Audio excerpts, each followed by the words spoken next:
नमस्कार प्रिय साथियों, आपका बहुत बहुत स्वागत है आपका अपने YouTube चैनल अमृत ज्ञान में।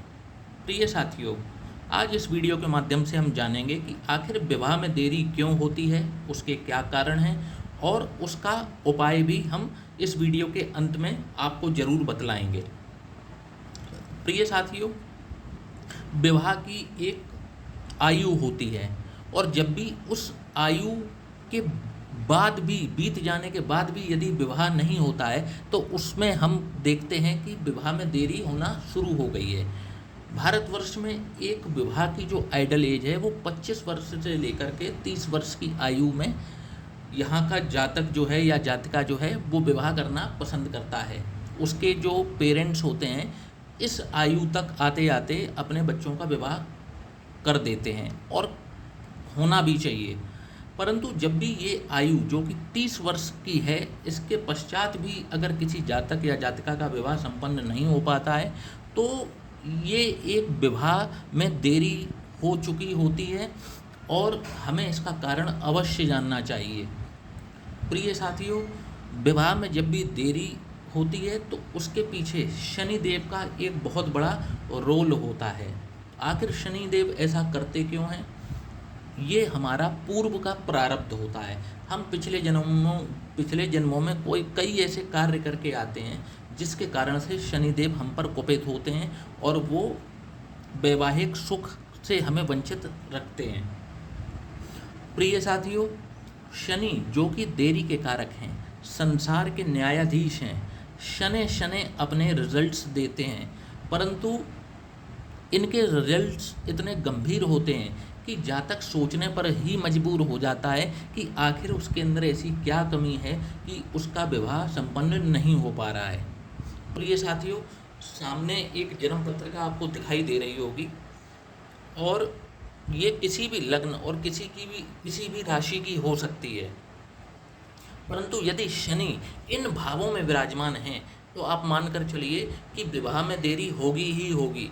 यदि आपकी भी जन्मपत्री में शनि की पोजीशन यही है और आपका विवाह भी नहीं हो पा रहा है तो आप भी किसी योग्य विद्वान ज्योतिषी को अपनी जन्मपत्री दिखा करके अपना विश्लेषण करा सकते हैं कि कहीं आपकी जन्मपत्री में भी तो शनि कहीं विवाह में देरी नहीं करा रहे हैं और उनके उपाय आपको अवश्य कर लेने चाहिए समय रहते, ताकि आपका भी विवाह संपन्न हो सके।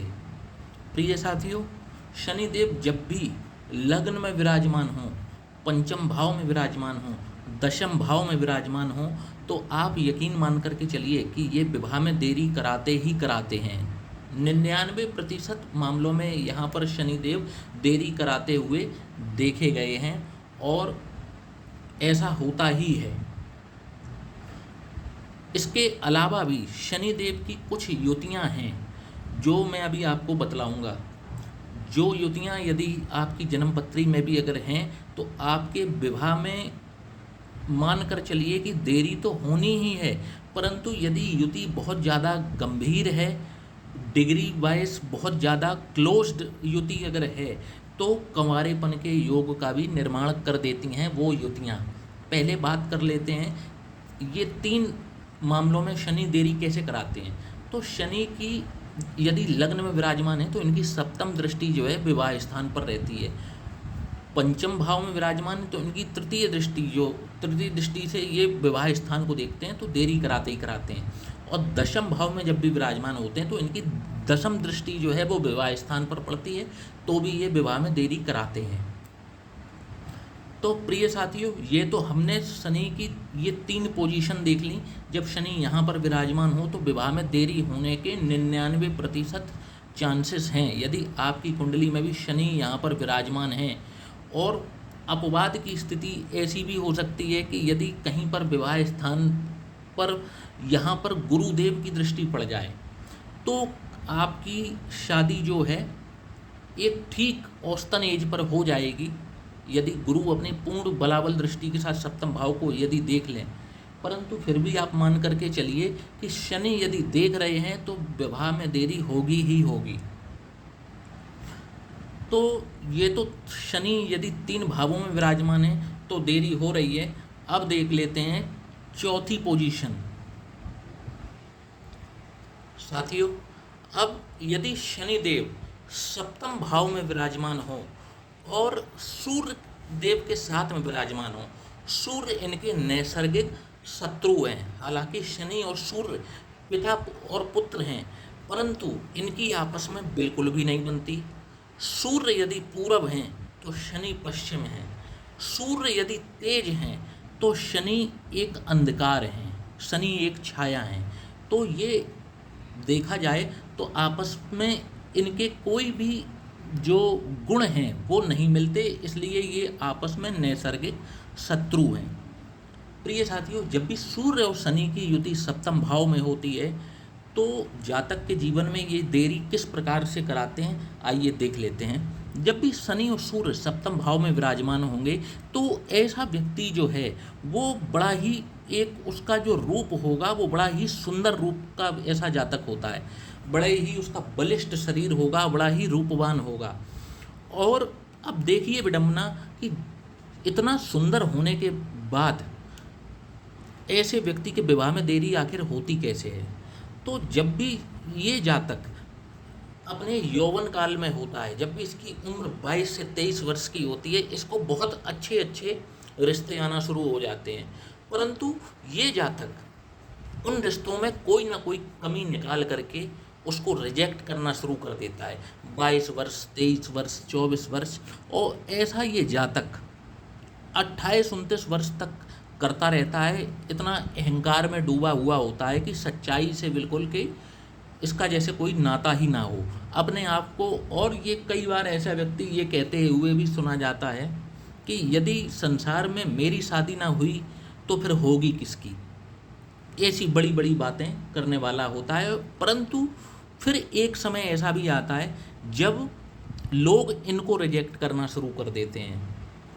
और फिर सोने पे सुहागा तब होता है यदि ये लेटर पार्ट में पहुंच चुके हैं 29वें 30वें वर्ष की उम्र में, और इनको शनि की ढैया, साढ़े साती या महादशा से होके गुजरना पड़ जाए, तो आप यकीन मान कर के चलिए कि इनकी जन्मपत्री में शनि यहाँ पर कंवारेपन का योग भी निर्माण कर देता है, और ये कंवारे के कंवारे ही रह जाते हैं जीवन में।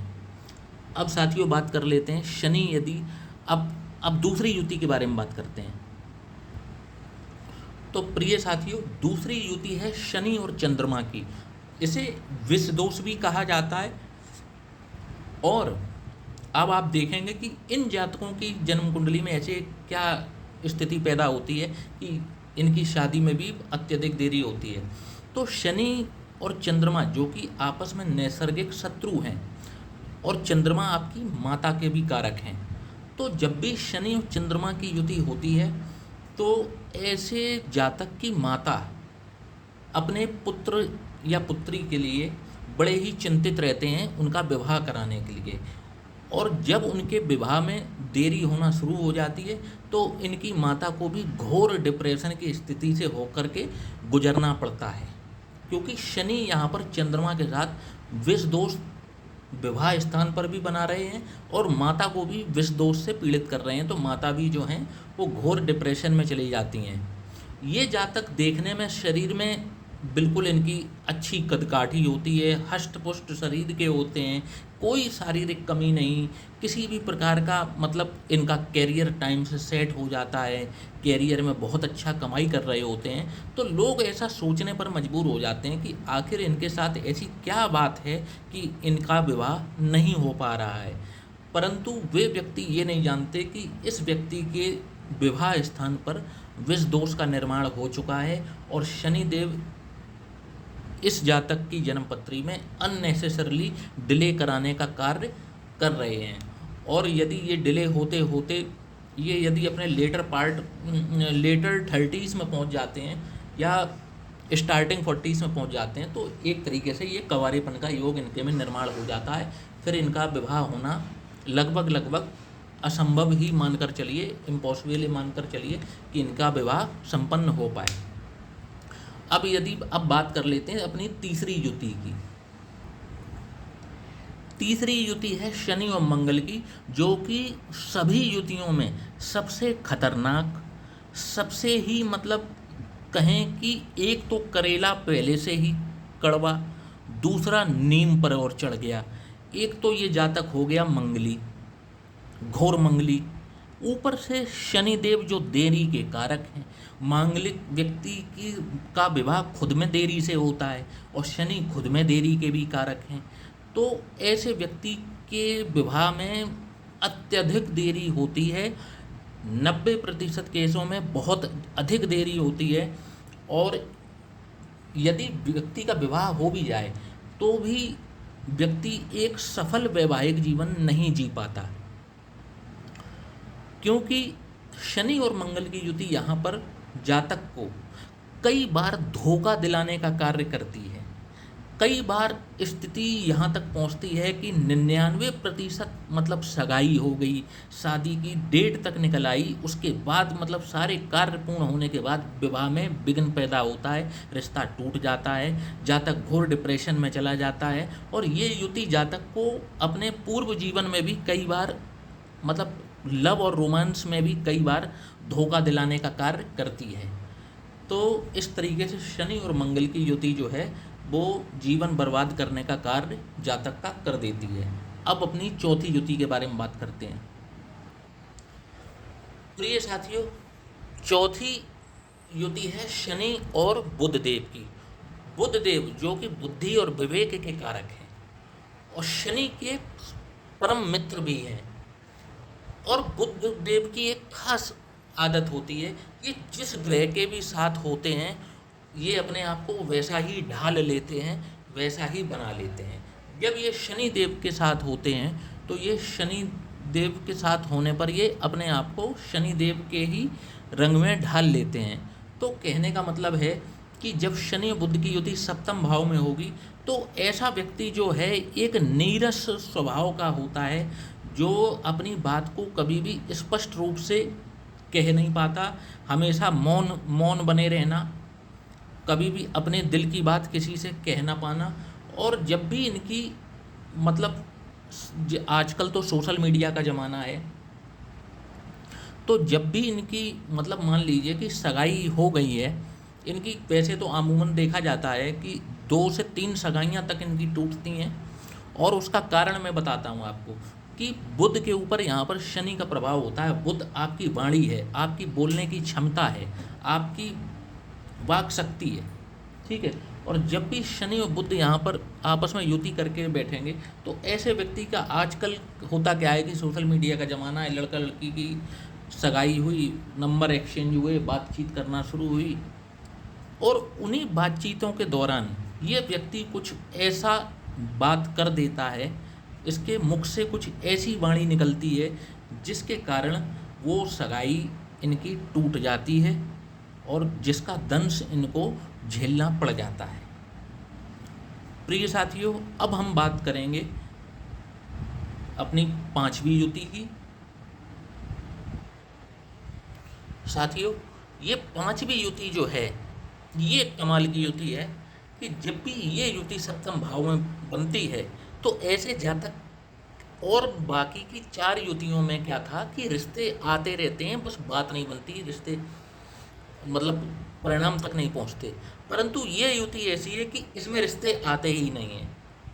और सबसे बड़ी बात तो ये है कि इन्हीं ये युति बनी हो और शनि और गुरु की महादशा और चल जाए तो आप मानकर चलिए कि ऐसे व्यक्ति के बारे में समाज यही नहीं सोचता कि जैसे कि इसकी कभी शादी भी होनी है और इसके घर पर रिश्ता लेकर के जाया जाए, हम अपनी बेटी का रिश्ता इसके घर पर लेकर के जाएं। कुछ ऐसा कमाल इस युति में होता है कि ऐसे व्यक्ति के रिश्ते ही नहीं लगते जब भी। और कमाल की बात ये भी है कि यदि शनि और गुरु की महादशा चल जाए फिर ये व्यक्ति शादी करने की ही बात मतलब अपने मन से अगर हटा दे तो ज़्यादा बेहतर है कि ऐसे व्यक्ति की शादी होना बड़ा मुश्किल में पड़ जाती है। अब बात कर लेते हैं अपनी 6वीं युति की। तो साथियों, जब भी शनि देव और शुक्र देव सप्तम भाव में युति करके बैठे हों, हालांकि ये परम मित्र हैं, नैसर्गिक मित्र भी हैं और परम मित्र भी हैं, परंतु ये युति भी कमाल करती है। ऐसे व्यक्ति को बहुत ही कम एज में ये बहुत मैच्योर बना देती है। व्यक्ति होगा 20 साल का, 25 साल का, और उसका तजुर्बा होगा एक 55 और 60 साल के व्यक्ति के जैसा। ऐसे व्यक्ति को जीवन काल में प्यार में कई बार धोखे मिले होते हैं, कई बार ऐसे व्यक्ति को प्यार में धोखे मिलते हैं, और जिस कारण से इस व्यक्ति का देखा जाए तो एक अरुचि से पैदा हो जाती है, और व्यक्ति कहने लगता है, जब एक ऐसी उम्र पे पहुंच जाता है, मान लीजिए 35 साल, 37 साल, 38 साल की एज पे पहुंच जाता है, तो वो फिर व्यक्ति ऐसे तर्क देना शुरू कर देता है कि संसार के महान पुरुषों ने भी तो विवाह नहीं किया, तो आखिर मैं क्या उखाड़ दूंगा विवाह करके। तो यहाँ पर ये युति व्यक्ति को ना एक कहा जाए कि एक आध्यात्मिक पथ पर भी ले जाने का कार्य शुरू कर देती है, और व्यक्ति की विवाह करने से रुचि ही खत्म हो जाती है। तो यहाँ पर शुक्र और शनि की ये युति विवाह में इस तरीके से डिले कराने का कार्य करती है। यहाँ पर इनको प्यार में भी कई बार धोखे दिलाने का कार्य भी कर देती है। अब बात कर लेते हैं आखिरी युति की। तो जब भी शनिदेव राहु और केतु देव के साथ विवाह मतलब विवाह में देरी कैसे कराते हैं ये देखते हैं। जब भी शनिदेव राहु अथवा केतु के साथ में युति बनाकर सप्तम भाव में बैठे हों, तो ऐसे व्यक्ति के रिश्ते तो आएंगे, रिश्ते आएंगे, 99% तक पहुंचकर ये मामले टूट जाते हैं मामले। और यदि किसी कारणवश शनि और राहु की युति यहाँ पर शादी करवा भी दे, तो भी इनको विवाह के मतलब बहुत ही शीघ्र इनका विवाह टूटने का खतरा इनको बना रहता है, और बात तलाक तक पहुंचने के बहुत हद तक चांसेस हैं कि बात तलाक तक पहुंच ही जाती है। तो साथियों, हमने आज जाना कि शनि देरी के कारक तो हैं ही, साथ ही ये तलाक भी करा देते हैं यदि ये विवाह स्थान पीड़ित हो जाए, ऐसी युति बना करके बैठे हों, अपनी दृष्टि से विवाह स्थान को देख रहे हों, तो ये सब चीज़ें जो हैं शनिदेव करा देते हैं। अब इनके उपाय देख लेते हैं कि आखिर विवाह में देरी तो हो रही है, ये बात ठीक है कि बहुत देरी हो रही है और हो चुकी है। अब आखिर ऐसा वो कौन सा उपाय कर लिया जाए जिससे हमें भी वैवाहिक सुख मिल सके और हम भी एक शादीशुदा जीवन यापन कर सकें।